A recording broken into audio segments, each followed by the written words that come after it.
के चोचे रे ए मैया हो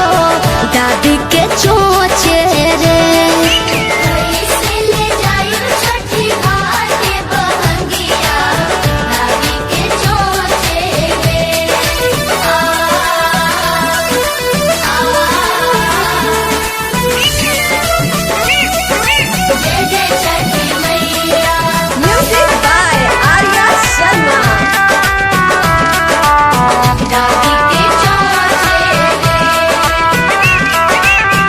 पंछी के जात बनी होखिन सहैया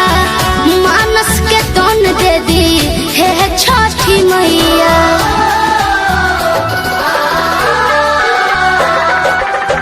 पंछी के जात बनी होखिन सहैया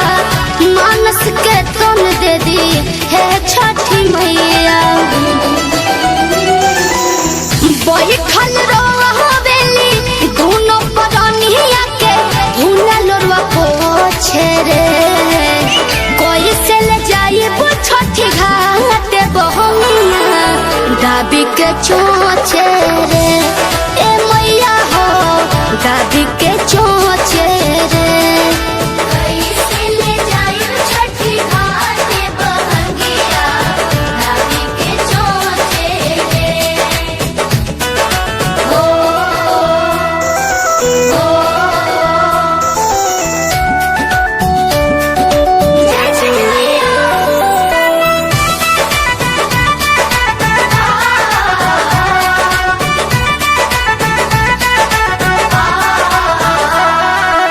सुगनी से पूछता रे बार बार सुगनवा